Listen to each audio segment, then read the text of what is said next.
Chael Sonnen, salt of the earth guy. I always speak so nicely of him. Kind of guy who's a minute late and will actually text you, I'm a minute late. Most guys just show up a minute late. He actually texts you he's a minute late. That's the kind of guy that he is. Yesterday, I felt so bad. I wanted to have him on the show, but I had him on just 2 weeks ago. It was such a great appearance, but it's like post-pay-per-view. I want to get his thoughts on things. And so I was wrestling with the idea, should I text him or not? Finally text him. Usually I get a few exclamation points. I get a few like, I would love nothing more. This time, all I got pretty much was like, yeah, sure, I can make myself available. It was a little bit underwhelming, but in the end, he's here because he's that kind of guy. Hello, Chael. How are you? Hi, Ariel. Nice to see you, buddy. Good morning. Good morning. How are things? Why have you been so mean to me on Twitter these days? I mean, I go through the timeline and there's so much negativity, and then you come with the slam dunk of negativity on top of my head. I feel it when I send it as though it's charming, as though you find it funny, as though, I'm so clearly going heel. I'm so clearly performing that I think that I didn't know until just now that I'm very sensitive. I'm very sensitive. Yeah, I've seen that. I apologize. You call me what do you call me? A company ass kisser or something? I mean, like. Oh yeah. Well, what did you do? People were saying that Robbie Lawler got, and I think you made a very good point here. Yeah. I actually sent it to exemplify your point, but people thought Robbie got slighted, that Robbie, a former world champion, a future Hall of Famer, been here since he was 19 years old, should have been on the main card. And you just made a point to say, well, where they placed him, though not the main pay-per-view card, where they placed him was on network television. It was a better spot. So I really sent that out, beating you over the head, but as a way of getting your message out, not mine. Okay, fair enough. I appreciate that. Now that you say, by the way, yes. Well, I'm looking at Adesanya here, man. There was some things that happened Saturday that I've never seen in television before. Not just I've never seen in sport. I thought Adesanya was the star of the show. I don't think that program, of which I really enjoyed, I don't think that program is the same in my mind or in history without Adesanya's appearance, and he didn't throw a single punch. I think that is fascinating. Wow. Okay, so let's jump right into it. I just did a whole 30-minute deep dive on the history between these two, just so everyone understands why it's so, emotional and divisive. But why do you say so? I think some people kind of turned on Adesanya after that. Why do you think that he was the star of the show? Ariel, there's something else going on here, by the way, and I just don't want the audience to miss it. Like, I've never seen somebody like Adesanya. Now, I can only say that a couple of other times. I was in the room when Vanderlei Silva walked in, and there was like a glow around him. That happened to me one other time in this sport. Was the first time I ever saw Royce Gracie, and there was like this, there was an aura. I'm bringing this to you because, there's a different game being played here by Izzy. And you want to know who should be watching this? It's not Du Plessis, and it's not the rest of the division. It's Conor McGregor. Izzy's coming for his spot. Izzy's coming for top draw in this sport, and he's not that far away. By the way, he truly made that program for me. I'm a fight fan. I don't care about, I understand the importance of the interview. I understand the importance of the walkout. I understand the importance of the song that you choose. I'm a fight fan. I tuned in to watch the fights. There's times that I'll be driving in my car, then I'll have to turn on the ESC. I can't even hear anything, but I don't want to miss the fights. I'm just illustrating. But what Adesanya did, that show's not the same. I was at a bare knuckle show about 2 months ago, and Conor McGregor showed up, and it was a massive deal from a perspective of entertainment, from having something to look forward to that you weren't promised and wasn't on the marquee. The presence of Conor was greatly felt, and it was discussed in the media long after, and so that's why I bring the example of Conor and Adesanya, because now I'm seeing that Izzy can play that same game, and he can play it very powerfully. So I agree with everything that you said wholeheartedly. Just wondering this, if I can throw it back to you. I said from a fight promotion standpoint, like the shot of him cage side when he was huffing and puffing afterwards, like that intensity, it jumped through the screen, right? That was incredible. And there was a part of me that wishes for both of them and for the UFC and for all of us that it just kind of ended there, that he never got in the cage, because obviously the words that were used in that exchange could turn some people off. Do you think a line was crossed, or do you think it was a mistake to bring him in there and not just leave it at him cage side, eyeing him down, back and forth, and you just feel that tension, which speaks a million words? No, I loved it. And I know that's sensitive. I don't know how the media, I don't know what you and I are going to do as this fight builds up. If these two are trying to make it about who is African. Oh, and by the way, we're going to draw a distinction by the color of your skin. I'm out. I mean, it's just one of those topics that you stay away from. Errol, I was trained in this. I never step in those landmines. I have a degree in sociology. I realize there's very few things you can do with it, but you can discuss race and ethnicity. I mean, it's literally what I got my degree in. This was a very meaningful moment. Please understand what happened here. Okay, you had the number one guy who was solidified in our sport. Israel Adesanya will for sure go down to the Hall of Fame. Israel Adesanya is filthy rich. He's ranked number one. He's the rich. He's the powerful guy. You've got Du Plessis who's shifting up and comer, man. Du Plessis is trying to get this contract to try to get some scratch for the first time ever. I've been in Du Plessis' shoes when people think you're the bad guy. Man, I'm broke. I'm just trying to pay my bills. The rich guy came in and scolded the small guy. And it was a fascinating thing because Israel still always has an ability to maintain a man of the people status. He never has let his group grow, right? They got a small and tight thing there in New Zealand. Eugene Berriman does not get the credit that he deserves from a leadership standpoint. As a coach, he clearly has been successful, but as a leader of keeping those guys together, I mean, they tell stories back in COVID where, and New Zealand was more locked down than most parts of the world, where they moved into the gym. Dan Hooker told stories where they were living in, and bell goes off, and it's time to get up, and it's time to put your clothes on and train, and they were doing this for each other because guys had fights coming up, and Dana was telling the world, I'm gonna keep my schedule going. It's a really interesting thing, and you watch Izzy. He's got this small circle. It doesn't matter how many millions he's got. He's a pissed off guy that thinks people are trying to take things from him. That people don't give him his respect. That people don't give him his due. But that's how he got here in the first place. And it's very hard to maintain that same mentality when your life is so different. When you've already climbed that hill, it's very, very hard. You almost have to it's a forced discipline. And I see Adesanya do it. I see Aljo do it. I mean, every time Aljo speaks, it's as though he is being slighted, as though he's the underdog. These guys are putting themselves in this position. It's a fascinating thing, man. Could you understand? And I know, like you said, it goes into like a deep territory, but Izzy is saying like, yo, you crossed the line here and you made this too personal. And DDP is saying like, oh, look, I'm just talking about who lives there.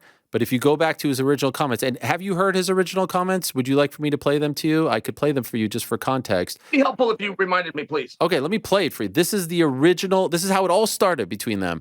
March 1st, okay. Before UFC, I believe it was 285, the one in early March with Jon Jones. Here's what DDP said about this. This is how it all popped off, as they say. Or do you see this as an opportunity? Now you do get to be the guy if and when they show up to Africa. Well, I mean, did those belts ever go to Africa? As far as I know, it came to America and New Zealand. I'm going to take a belt to Africa. I'm the African fighter in the UFC. Myself and Cameron, we breathe the African air. We wake up in Africa every day. We train in Africa. We're African born. We're African raised. We still reside in Africa. We train out of Africa. That's an African champion, and that's who I'll be. Those are the comments. That's how it all started. Yep. That's interesting. I mean, I don't know where that sits. I will tell you, as personal as I could get on that from just my own experiences, I tried to do that to some guys. I tried to do that when I was fighting Anderson Silva. I tried to tell the world he's not Brazilian. He lives in Beverly Hills. I tried to do that when I was fighting Vanderlei Silva. He doesn't live in Brazil. He moved out to Las Vegas years ago. I got nowhere with it. I got ground nowhere. Nobody saw it that way. I get Du Plessis' point fully. If I was claiming to be the Oregon champion, the Westland champion, and somebody else tried to make that claim that moved away and was somewhere else, and I'd be saying the same thing. I mean, I really do think that Du Plessis makes a very fair point. Now, that's different, though. That's a very different point than Adesanya coming in and making it about skin color. That's where it starts to go, whoa. I'll sit back and watch this, but I don't think anybody's going to participate. And if the two of them are building this fight around that, I don't think they're going to get very much help. Du Plessis in his defense made a very different point than the point that Izzy made in that cage, at least by my ears. Okay, I think, but if you parse it all, when he says African born, African raised, whether or not he lives in Africa or not, he is born in Africa and he was raised in Africa. So I think that's the part that makes him upset. I'm talking about Izzy, and then the other thing is we have to consider the history, right? The history of South Africa and the history of, who's born, who's from there, who's not there, whose land it is. And that's different than you and Anderson, you and Vanderlei. That's a way deeper history, is it not? Oh, yes. So we yes, can't just like ignore all of this stuff. That's the part that to me makes it uncomfortable. And then where people say like, oh, you're doing this, you're race baiting. No, it's right there. That's the history. Like we're talking about South African history right here. I'm from South Africa. You are not. And then there's the coach who goes a step further and says like, you know, you go back to your home in New Zealand, all this stuff. Like, bro, the guy's from Africa. He was born in Africa. His family's from Africa. What are we talking about? And wouldn't it have been better from us? And I'm about to give DDP, I want to give him a great compliment here in a moment, but wouldn't it have been better to say, hey, there are 3 African champions in the history of the UFC. I'm going to be the best one. I'm going to be better than those guys. I'm going to be a better version than those guys. And guess what? I'm going to be a 10-time champion. I'm going to do, you know, they lost their belts after 3 defenses, whatever. I'm going to be a better I'll be the greatest African champion in the history of this company. Why couldn't the UFC just said that? Why does it have to be about who's, you know, like all that? Who's African born, who's African raised? No, hold on. I don't know. I don't know that you're right on that, because don't forget, he was trying to get a fight. I mean, when we saw how much this worked towards a fight. I mean, he was ranked number 6. He was a 4-1 underdog. He was a 375 to be exact on DraftKings underdog against Whitaker. He wasn't even supposed to be the guy, and Izzy's calling him out. And the own UFC disagreed. Man, we can't do it. He's number 6. We can't do it. Hey, we're given this opportunity and shine him up, or otherwise we can't give him to you. So, no, I don't agree with you. Perhaps moving forward, du Plessis, now that he has the fight, perhaps he could promote it in a softer way so that people could get behind it and repeat him without having, you know, being nervous, you know, and sweaty in the palms. But no, I can't agree with you. No, he struck a nerve. He knew that he would. And look, I mean, he makes it. Guys move away. I don't know. I feel that. I feel that when a guy packs up and moves away, then tries to make a claim somewhere else. I feel it too. But what are you doing?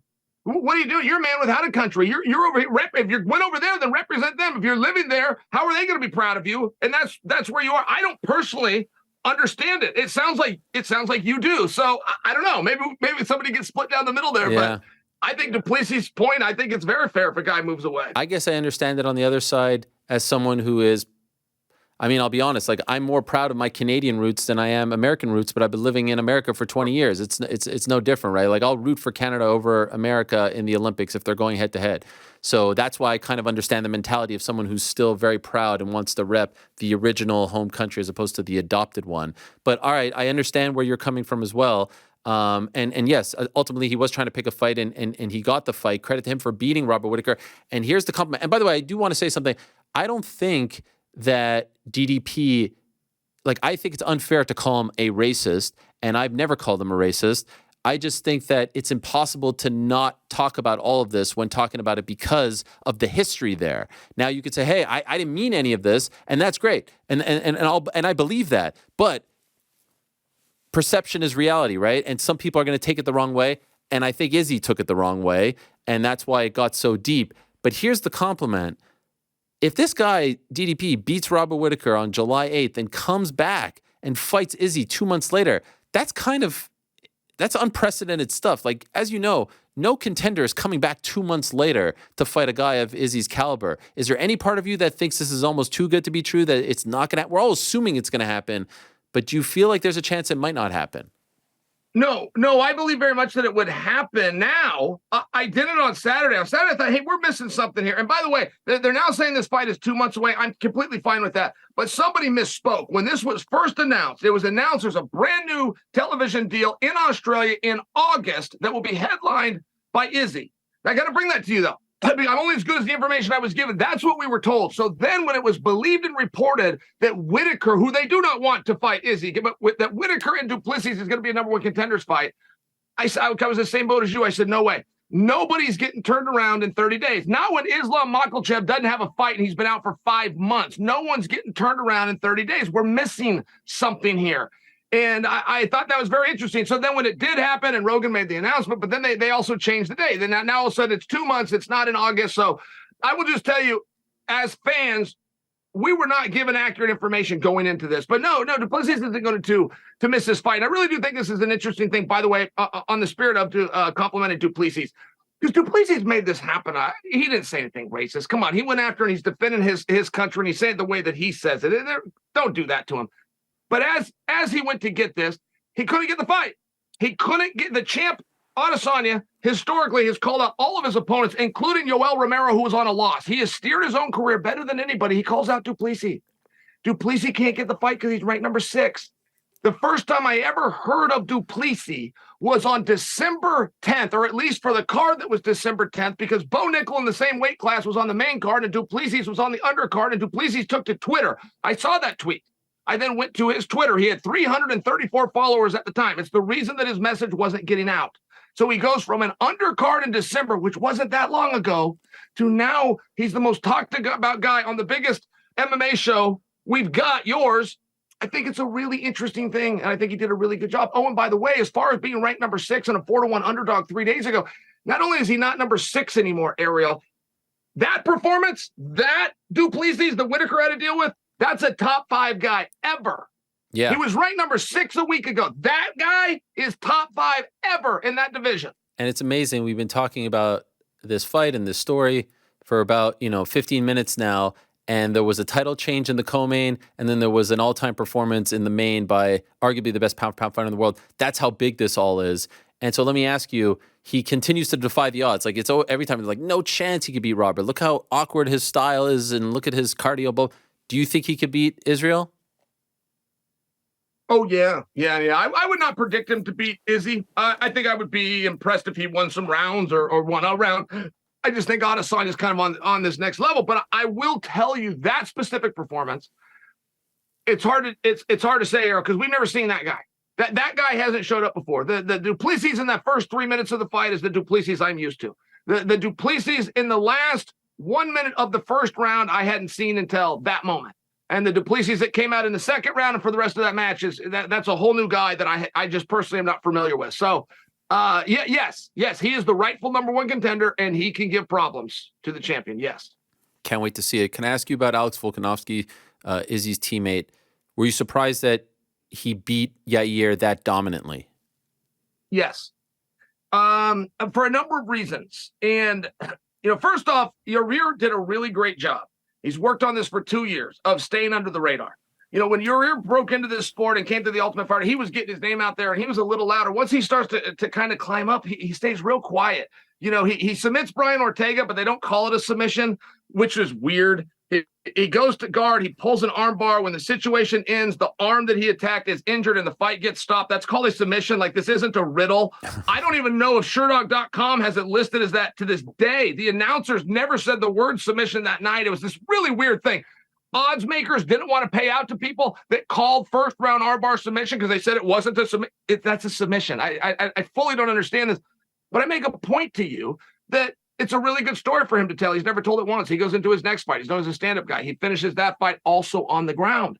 Nobody ever talks about that. He's still a stand-up guy. That's his story to tell, his evolution, but he really stayed under the radar. So I thought that Volkanovski was possibly walking into a situation that was a lot bigger and a lot harder than the odds makers or even the media let on. And I think that maybe Volk would agree. I think maybe that was a harder fight than he thought, but Volk is so good. I mean, Errol, at one point he was in the wrong range and he plays a kick game with Rodriguez, and I'm talking about Volk here, and he does just fine. I mean, those skills are they're shocking. It's shocking how good Volk is. He's my number 1 pound fighter in the world. Where do you have him? Yeah. Oh yeah. Number 1. We're not talking about Volk is in the conversation of the very short list of ever. Is he the greatest ever? And one of the reasons that I don't always say that he is he shouldn't be. I mean, there just shouldn't be a former rugby player that trains at a kickboxing gym in New Zealand. I mean, it just shouldn't be. And I can say that for a few of those guys. I love watching Dan Hooker fight. I mean, so many compliments would go to that specific team. But yes, Volk is the best fighter in the world today. Yes. Yeah, I have him, Islam, and Jon Jones up there to try to figure out what's going to happen with. No, you disagree? No, I do. But I mean, that's another one. So you brought Jon Jones into this. Jon Jones and Izzy, they got this weird thing going back and forth. They're not going to fight. They're separated not by 1 weight class, they're by 2 weight classes. Well, wrong. There's still a fight going on. Whoever they both want to claim that they're the best, and they're both going to get a lot of people to say that they are. That's how this is going to be settled through history. It's going to be settled by the people in a popular opinion. Izzy's beating him. what Izzy did Saturday and the attention that Izzy can command and the hype that Izzy can command, the checks that he gets, the money and the dollars that he brings, he's coming after McGregor's spot. I'm telling you now, and he's long put Jon Jones in the dust. Jon Jones has never played that game. It's going to be a mistake. 10 years from now, when you're looking back and trying to tell the story, you're not going to be saying Jon Jones. You're going to be saying Adesanya. Their back and forth a couple of years ago was all-time stuff, like the Twitter stuff, the insults. What did you make of them hugging it out, playfully sparring, all that on Thursday when that footage came out? What did you make of it? Well, that's disappointing. It's disappointing. A guy that can really carry a grudge is a good thing. I thought the way that Pierre and Adesanya ended it, and they both got a little on each guy, and we wish you well. I mean, I really thought that would form a camaraderie, but Izzy didn't let it go. They were in the airport or something. I remember like on an Instagram and a video. I respected that Adesanya could hold a grudge, and there isn't the other side. And the other side is, life's too short to have things like this. If we're not going to fight, then what's the point? And they're not going to fight. They're not separated by a weight that was a big problem. They're now separated by 2 weights. It just simply isn't going to happen. So if you want to get along with people, you can get along with people. But if you want to know from an entertainment standpoint, I didn't like it.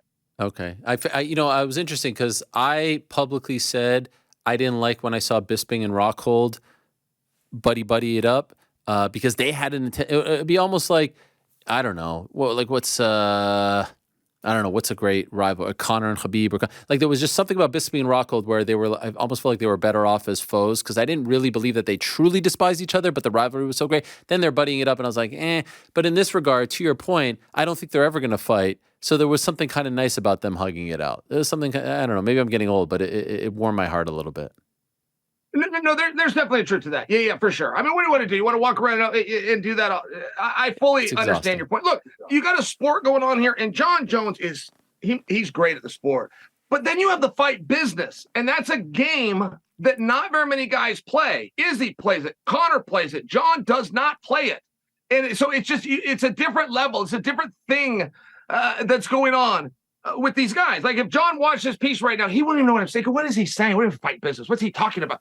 He doesn't even know. And there's only 4 or 5 guys that know, but those are the guys. Those are the guys that matter. Those are the guys that move the needle. Those are the guys that can make a show by not even competing. And that's where Adesanya's at. I mean, Jon Jones missed the fight with Ngannou because they botched that spot. There was ways to make that fight, not to get it to happen, not to get it to help that. You could make that fight happen. And those two, Jon Jones, they wanted to go. They did that same thing, that same video that you saw here with Izzy, let's laugh and be buddies. They did that stuff multiple times. So nobody's helping them make that fight. Then all of a sudden, one of them's not under contract, and Jon gets pissed. He wants to fight him. Well, you had your chance, dum-dum, but you're too busy doing the sport and not focusing on the business. This is tremendous stuff here. Well, you could have made that fight. You want to go walk around and say you're the greatest in the sport? You can't get a goddamn fight to happen. You can't get a fight to happen that the promoter wants to happen. Then you're not one of the greats in the sport. You're not great at it at all. You kind of suck at it. That's where he's at on the business side of it. Right. He can throw the punches and kicks. So what? Try to pay a bill with those. On Friday afternoon, I reported that Tyson Fury versus Francis Ngannou is very close to being announced. Not very close to being done, Chael. Very close to being announced. And what I'm hearing is it's going to be announced this week. Now, the details as to what kind of a fight it's going to be, Eddie Hearn was the only one who said exhibition. I don't know if it's actually going to go down like that. I think it's going to be a lot more intriguing than people think. It's happening. And literally 2 hours later, the UFC announced Jon Jones versus Stipe, November 11th at Madison Square Garden. Are those two related? I don't know. I know that they were planning on getting that done. And did they rush it? Who the hell knows? My question to you is, which fight are you more interested in? Tyson Fury versus Francis Ngannou in a boxing match, or Jon Jones versus Stipe Miocic? They're going to happen within a couple weeks of each other, by the way. Yeah. I mean, Errol, the rules of the playground still apply to the octagon. Like there's nothing different, just the environment.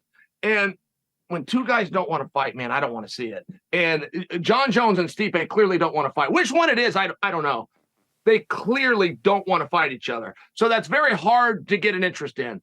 And I just can't imagine, even when the greats like you and me get behind it and start hell, I don't know how we're going to light a fire under that. You got two guys that don't want to fight. But it's the same way with Fury and Ngannou. I mean, they've had so many opportunities to do this. Fury promised us this fight in front of 93,000 people. He promised us that he was going to never box again, but he was going to make up a sport and do it with Francis. And then he quit talking about Francis and said that he was going to go to the Middle East. I mean, talk about Eddie Hearn. He said they were going to go to the Middle East and you're going to bring in Joshua and that guy that started packing a gun because he scared me. And then you were going to bring in Fury. And they just keep lying. They just keep saying things that aren't true. So I don't know. I don't know how to get excited for it. You guys clearly don't want to fight. Don't fight. So you're not down with either of them? They don't want to fight each other. I don't know what to do. I'll watch them. I'll try to cover them on my YouTube, see if I get some clicks. If I do, I'll cover them again. But they don't want to fight, right? I mean, I want to see guys fight that want to fight. I mean, Fury and Ngannou, everything's a cash grab, right? It's all a cash grab.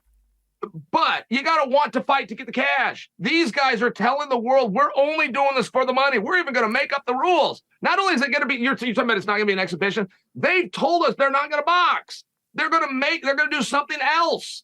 And maybe they've come up with that. And now they argue. I don't know. At some point, the market's going to decide these guys want the bag. If they want the bag, they're going to have to dance to the tune. But come on, man. Will your stance on this is weird. The whole thing's very weird. It's well said. Will your stance on Ngannou's decision to leave change once this is made official and the bag is secured and he's got the PFL? Like, did it all work out for him, or do you still not believe that? Yeah. Oh yeah. If he gets that boxing match, he gets that big payday that he was after, and everything, everything goes his way. He took a huge risk, and it didn't look like. He was standing up to some very big ideas, some very big people, and it just didn't look as though he could make it happen. Yeah, if he made it happen, of course you'd give Francis his, yes, good job to Francis, sure. Okay, back to Volk. If you were him, which fight are you going after? I wouldn't have done it that way. By the way, I mean, I think the whole thing's a pussy move, and I don't ever use that word. But if it was me and I could have boxed Francis, or if I'm Francis and I could have got the match with Tyson, I would have gone and boxed him. And we would have gone to a different country. They say, you can't do that. We have a contract. I said, well, I'll see you in court. I'll see you in the ring. I'd have dealt with them both. I'd have done them both. I'd have kept my contract, and I fought them in court, and I'd have gone and done the boxing match. I would have killed 3 years. That's just me. Particularly if I got a bad knee, I'm hobbling around. Great, go box. But couldn't they have stopped him from doing it? I would have done them both. Couldn't they have stopped? I'd have done them both. I said, you hold up your paper with the goddamn thing before we get before a judge. I'd have gone and done what I wanted. Wow. That's why you're the gangster. That's exactly why. No, that's a very good argument. Francis laid down and said, they have the rights to me and I can't do this. Well, that's not how it works. They told him that and he acquiesced it. That's not how it works. There's nothing in that contract that is what somebody says until you go before a disinterested third party known as a judge. That's American law. So have your contract and make your claim. I'm going to breach it, and I'm going to go over here, and I'll fight you out when it's done. But I'm going to have $80 million to fight you with. See you soon. That is brilliant. By the way, when I get done with this, and I'm going to build high, when I get done with this, we could also bury the hatchet, and I could come back here and fight this skinny guy from New Mexico if you'd like. And that's how that would have played out. No, nobody would have. There would have been no court fight, but it takes balls, and it's a different game. I think what Francis did also took some courage. I'll give him his due if he can pull the match off. By the way, quick aside, we're 26 days away, give or take a day or two from... By the way, Errol, let me ask you a question, because it is a very curious comment by Eddie Hearn. Eddie Hearn comes out and says that he thinks they're going to box, but if he's not making the match, who is making the match? Well, I mean, who is the guy that has put himself in the fight business for a day? He's ready to lose a bunch of money. Who is the guy that's making the match? Well, Eddie isn't Tyson's promoter. They actually aren't friends. What was so interesting about it was Eddie was the one who broke the news first. Like, imagine the balls on that. No, excuse me. I like Eddie. I know you love Eddie. Eddie doesn't get credit for this because Eddie's done this 3 times, and 3 times he's ran it back.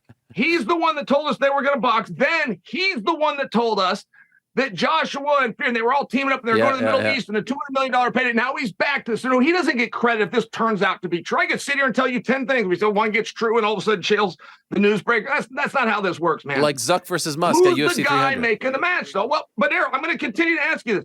Who's the guy making the match? You can't do this in MMA. You can't do this anywhere. You can't do this in boxing only survives because some guy steps forward that got picked on in his youth and he gets to be in the tough guy business. He's going to lose a bunch of money. He is not going to come back. He's not going to do 2 events. He's going to do 1. This is what keeps boxing afloat. Who's the guy? Who's the guy that Eddie Hearn is signing this fight? I think it's a guy in a country that is paying a lot of money for sports these days. I think they're the ones who are putting this together. Gotcha. Can I ask you a quick aside? We're less than 4 weeks away from Jake Paul versus Nathan Diaz. Do you feel buzz for this? So how do you feel about this? It kind of just, I don't know. I don't know what, like I see a couple posts here and there. What do you think? Do you think this is going to be big business?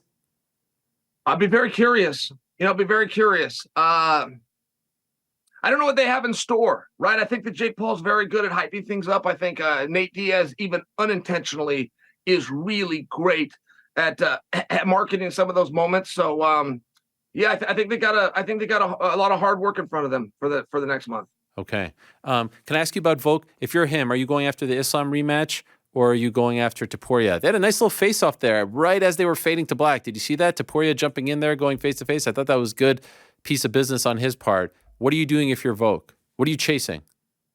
I did not see that. Oh.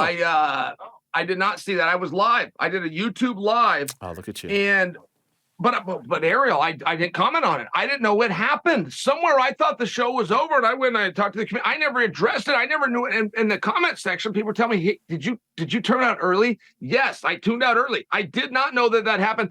I really like the way that Topuria is going about his career, and I think that he is a top contender. I think Volk's spot was very interesting. Let me tell you why.